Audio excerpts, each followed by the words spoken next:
तो बरे हे जोपर्यंत मी जिवंत आहे तोपर्यंत शिकून घे पुरी, तोपर्यंत शिकून घे. हे माझ्या बापाने मला शिकवलं. हे माझं लग्न झालं. हे तुझ्या बापाकडून एसटी वरचा पैसा मी घेत होते, हातामध्ये जाऊन पिशव्या घेत होते, एसटी मध्ये मी बसत होते, एसटी माझ्या माहेरी येत होते, एसटीतून खाली मी उतरत होते, घराच्या दिशेने मी धावत होते. माझ्या नजरेच्या डब्यामध्ये माझं घर यायचं पोरी. घराच्या अगोदर घराच्या समोरचा त्या अंगण मला दिसायचं आणि सगळ्यात अगोदर त्या अंगणामध्ये मला माझ्या बापाचा चपाल दिसायचा आणि अंगणामध्ये बापाचा चपाल दिसला की लांबूनच मला कळायचं माझा बाप घरामध्ये आहे, माझा आबा घरामध्ये आहे. आणि मग अंगणातूनच मी माझ्या बापाला हाक द्यायची, आबा आबा.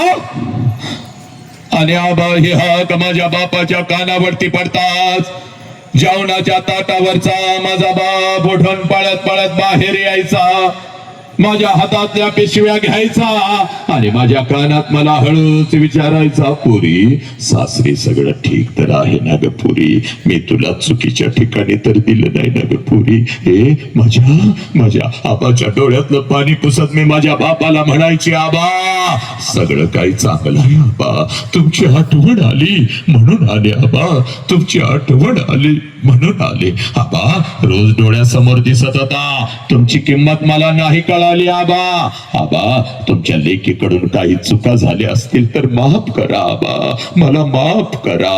हे माझ्या डोळ्यातलं पाणी पुसत माझा बाप मला म्हणायचा, कार्टे रडवतीस की काय ग, हे रडवतीस की काय ग, चल मुकाट्यानं घरात चल, चल मुकाट्यानं घरात चल. आणि अंगणातूनच माझा बाप माझ्या आईला हाक द्यायचा. हे अंगणातूनच माझा बाप माझ्या आईला हाक द्यायचा.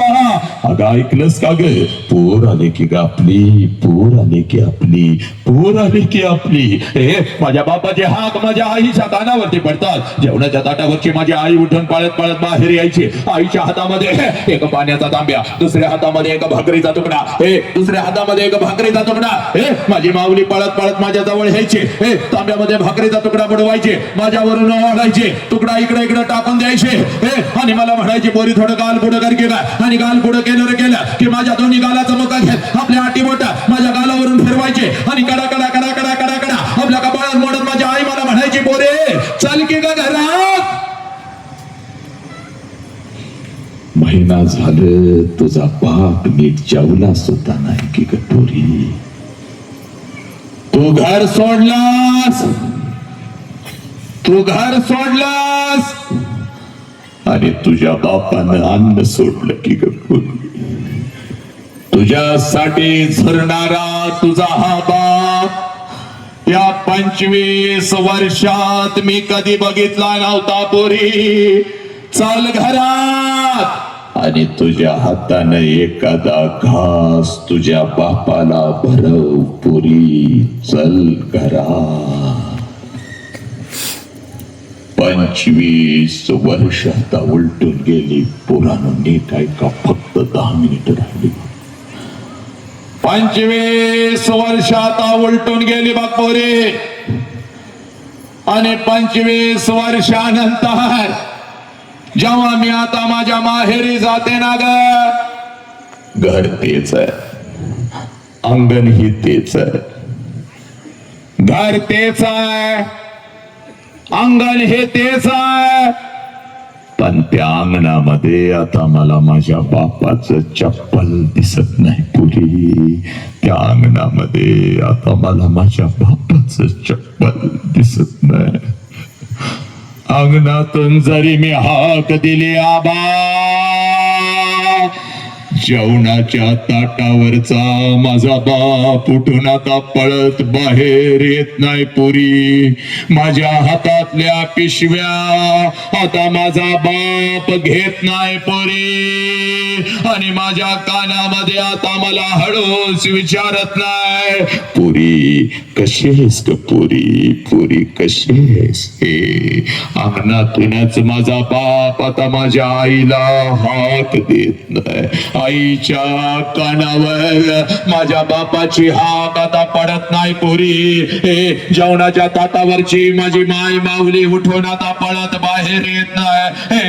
आईच्या हातात तो पाण्याचा तांब्या आणि तो भाकरीचा तुकडा आता मला दिसत नाही पोरी. आणि माझ्या दोन्ही गालाचा मुका घेणारी ती माई माऊली मला आता त्या घरात दिसत नाही पोरी. हे 2 पावलं उचलून जेव्हा घरामध्ये मी प्रवेश करते ना गा, भिंतीवरती मला माझ्या बापाचा फोटो दिसतो आणि काळीज माझं सर्र करत पुरी.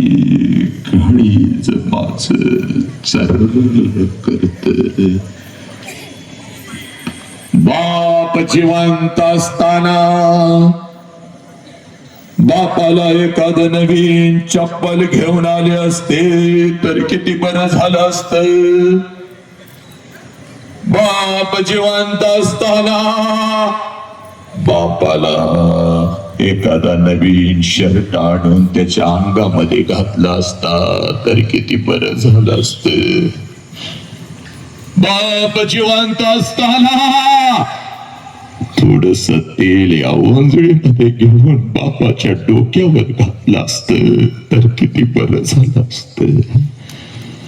बाप जिवंत असताना बापाला एखादी मिठी मारली असती तर किती बरं झालं असतं.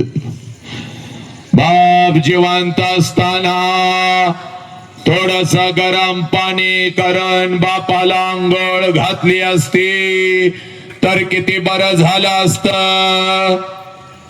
एक घास चिवूचा, एक घास काहूचा, एक घास चिवचा, एक घास काऊचा असं म्हणत म्हणत अंगा खांद्यावरती खेळवत एक एक घास भरवत ज्या बापानं मला लहानाचं मोठं केलं त्या बापाच्या मुखात जिवंतपणे या हातानं एखादा घास भरवला असता तर किती बरं झालं असतं पोरी. किती बरं झालं असतं. लाखो रुपये आहेत बघ पोरी तुझ्या बापाकडे आता. एका गावाला काय गे पंचक्रोशीला पंचपक्वानाचं जेवण मी घालू शकते पुरी, पण एखादा घास त्या बापाच्या फोटो जवळ धरला तर फोटोतून आता आवाज नाही येणार पुरी. कशी आहेस का पुरी? पुरी कशी? एखादा घास त्या आईच्या फोटो जवळ धरला तर फोटोतली आई खाली येऊन आता माझ्या गालाचं मुख नाही घेणार पुरी. आला श्वास गेला श्वास जीवा तुझं रतंतर जगन मरण एका श्वासाचं अंतर. जगातलं सगळ्यात मोठं शिक्षण छत्रपतींच्या समोर सांगतो पोरानं मी इथं थांबतो बा. जोपर्यंत आई बापाचा श्वास सुराय नालायक, जोपर्यंत आई बापाचा श्वास सुरू आहे आई बापाच्या प्रत्येक श्वासाला जीव लावा. जोपर्यंत आई बापाचा श्वास सुरू आहे आई बापाच्या प्रत्येक श्वासावर प्रेम करा.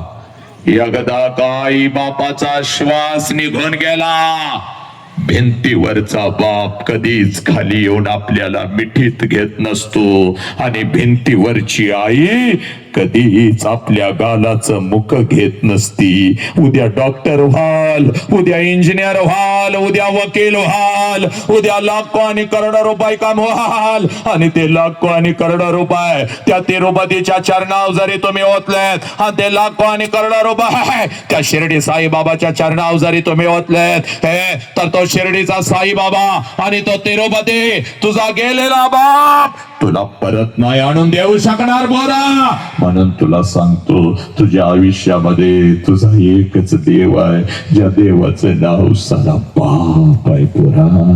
आणि तुझ्या आयुष्यामध्ये तुझी एकच देवी आहे ज्या देवीचं नाव आई आहे पोरा. ज्या देवीचं नाव आई.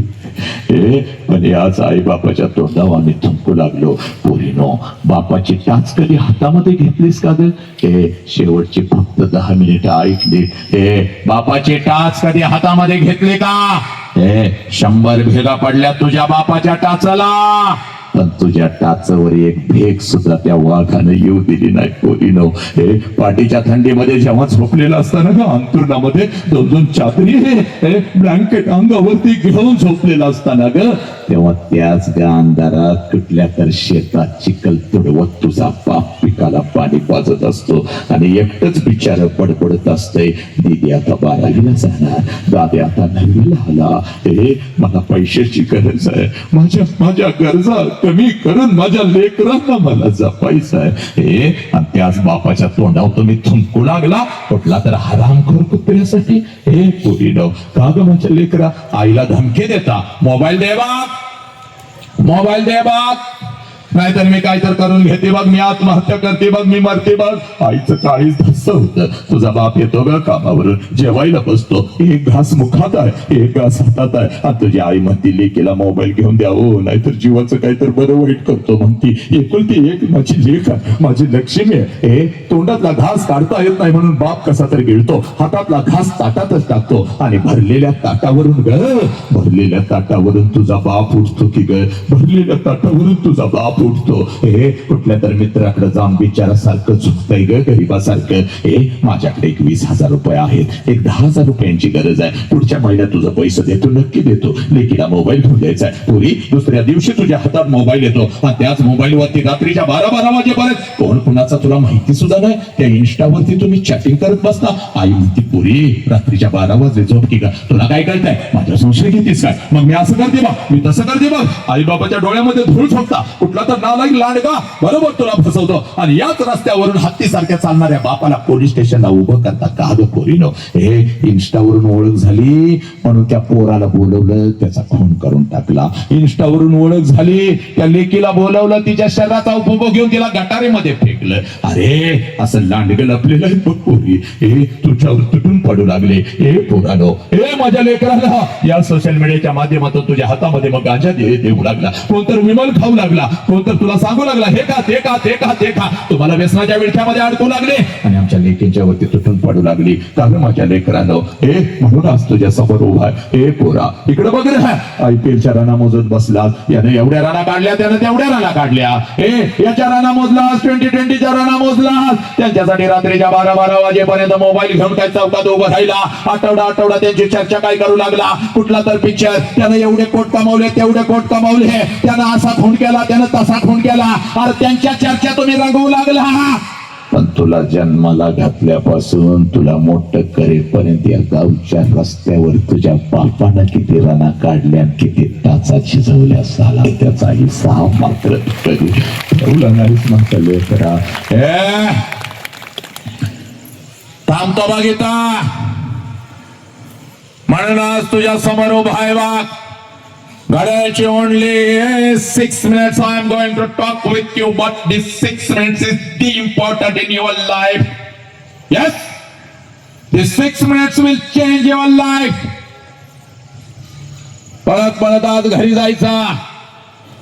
इथं बसलेल्या प्रत्येकाला सांगतोय नंतर माझे हे शब्द हे सुईसारखे तुझ्या काळजाला टोचतील बघ पोरा. आज तुला गंमत वाटत असेल पण खरंय बघ, आई कोणतं इष्टा तुला सांगणार नाही पोरा, नाही सांगणार. आज पळत घरी जायचं ना आपल्या बापाची वाट बघायची. हा आज पळत त्या लेकराला जरा घ्या बसवा मध्ये, माझ्या समोर मला ते हे होते. आज पळत घरी जायचा आणि बापाची वाट बघायची. बापाची वाट बघायची. आज बापाला बघितल्याशिवाय झोपायचं नाही, आज बापाला बघितल्याशिवाय झोपायचं नाही पोरांनो. हे रात्रीच्या 10 वाजलेत, 11 वाजलेत, वाजू देत किती हे, पण आज बापाला बघितल्याशिवाय झोपायचं नाही. आणि ज्या क्षणाला बाप समोर येईल पोरांनो, एकच काम करायचं, सगळी जाळमडं तोडून टाकायची, सगळी बंधनं तोडून टाकायची, पळत जायचा आणि समोर उभे असलेल्या आपल्या बापाला कडकडून मिठी मारायची. एवढ्या घट्ट मिठी मारायची, एवढ्या घट्ट मिठी मारायची, एवढ्या घट्ट मिठी मारायची, बापाच्या डोळ्यामध्ये टच करून पाणी आलं पाहिजे आणि ते पाणी पुसत ते पाणी पुसत तुझ्या बापानं तुला विचारलं पाहिजे, पोरी काय झालं ग, हे पोरी काय झालं, काय झालं माझ्या लेकरा, हे असा हंबरडा तू कधीच फोडला नव्हतास, हे आई काय बोलली का, बाई काय बोलल्या का, सांग मला काय झालं, मला सांग काय झालं, मला सांग. त्यावेळेला बापाच्या डोळ्यातलं पाणी पुसत आपल्या बापाला म्हणायचं, पप्पा काही नाही झालं पप्पा, मला कोणी काही नाही बोललं पप्पा, मला आई काही नाही बोलली, मला बाई काही नाही बोलल्या, मला कोणी काही नाही बोललं पप्पा. पप्पा ज्या वेळेला मी 1 वर्षाची होते ना पप्पा, तेव्हा रोज तुम्हाला कडकडून मिठी मारत होते, कारण तेव्हा मला माझा बाप कळत होता पप्पा, तेव्हा मला माझा बाप कळत होता पप्पा, तेव्हा मला माझा बाप कळत होता पप्पा. मला आई रागवली तर मी अंगणामध्ये येऊन उभी राहत होती, जसं तुम्ही येत होता तुम्हाला कडकडून मिठी मारत होती, आणि पप्पा आईची तक्रार मी तुमच्याकडे करत होती, आईची तक्रार मी तुमच्याकडे करत होती. पप्पा पप्पा आईनं मला मारलं पप्पा, पप्पा पप्पा आईनं मला मारलं पप्पा. तुम्ही मला उचलून घेत होता, अलगद हवेमध्ये फेकत होता, माझ्या बापाचे हात अगदी अगदी आनंदाने माझ्यासाठी तयार आहे. मी अगदी आनंदाने तुमच्या हातामध्ये येत होते, अगदी वाघिणीसारखी, वाघासारखी पप्पा, राणीसारखी, परीसारखी, आणि पप्पा आईची तक्रार मी तुमच्याकडे करत होते. पप्पा ओ पप्पा चला तिला मारूया. तुम्ही मला म्हणत होता आपण दोघं तिला म्हणून मारू. माझी समजूत करण्यासाठी अंगणामध्ये तुम्ही माझ्यासाठी घोडा होत होता, तुमच्या पाठीवर बसून माझा घोडा म्हणून मी तुम्हाला अंगणभर फिरवत होती पप्पा. पप्पा पोतो म्हणून मी तुमच्या पाठीवर बसत होती पप्पा. पप्पा याच गावच्या रस्त्यावर खांद्यावरून मी फिरत होती पप्पा. पप्पा ओ मला रात्रीची भीती वाटते हो पप्पा, पप्पा मला रात्रीची भीती वाटते हो पप्पा, पप्पा मला रात्रीची भीती वाटते हो. कारण आईच्या मिठीतून उठून येऊन मी तुमच्या छातीवर रात्रभर झोपत होती पप्पा, कारण तेव्हा मला माझा बाप कळत होता. पण आता पप्पा मी मोठी झाली, आता मी शाळेला जाते, आता मी कॉलेजला जाते, तुम्ही आता मला बंधनामध्ये ठेवता. इकडे का गेलीस, तिकडे का गेलीस, हे का केलंस, ते का केलंस. पप्पा तुम्ही मला आता आवडत नाही पप्पा, आय हेट यू पप्पा, मी तुमचा तिरस्कार करते पप्पा. मला काही लागलं तर मी माझ्या आईला मागते पप्पा, मला काही लागलं तर मी माझ्या आईला मागते, पण तुमच्या समोर येत नाही पप्पा. पण पप्पा आज गेली होती पप्पा आपल्या गावाच्या चौकामध्ये एक बाप नावाचा वादळ ऐकून आली पप्पा, आणि माझा हरवलेला बाप मला परत मिळाला पप्पा, म्हणून मिठी मारते पप्पा. माझा हरवलेला बाप मला परत मिळाला पोरानं. आज पळत घरी जायचं आणि त्या बापाला कडकडून मिठी मारायची, कारण बापाची किंमत त्या पोराला विचार, ज्याचा बाप त्याला लहानपणी सोडून गेलाय. बाप ज्या वेळेला पोरानं जायचं कधीतरी एखाद्या अनाथ आश्रम मध्ये जायचं बघ, आणि 6-7 वर्षाचं पोरग हातामध्ये थाळी घेऊन भात खात बसलेलं असतं, त्या पोराच्या कानात हळूच विचारायचं, तुझ्या बापाचं नाव काय रे. हातातली थाळी फेकून देत, तोंडातला भात काढून टाकत. ते पोरग म्हणत मला आई पण नाही आणि मला बाप पण नाही. माझ्या आईने कधी मला अंग खांद्यावरती खेळवलं नाही, माझ्या बापाने कधी मला घास भरवला नाही. 2 दिवसाचा होता, यांना सापडलं, इथंच मोठा झालं. रोज वाट बघतोय कोणीतरी येईल का, माझ्या मुखावरील हात फिरवत, एखादा घास मला भरवत, कोणीतरी मला म्हणाल का मीच तुझी आई आहे रा, मीच तुझा बाप आहे. माझ्या वयाची पोरं आपल्या आई बापाचा हात धरून फिरत असतात रस्त्यानं, काळीच माझं चर्र करतं. हे पोराला बापाची किंमत त्या पोराला विचारा, ज्याचा बाप त्याला लहानपणी सोडून निघून गेलाय. बघ ज्या वेळेला तुमचा बाप तुम्हाला सणासुदी दिवशी कपड्याच्या दुकानामध्ये घेऊन जातो, तेव्हा ते सगळं कपड्याचं दुकान तुम्हाला तुमचं वाटतं पोराला, कारण तुमच्या पाठीमाग साला तुमचा बाप उभाय. बाप ते 5 मजली कपड्याचं दुकान तुम्हाला तुमचं वाटतं, कारण तुमच्या पाठीमाग तुमचा बाप उभाय.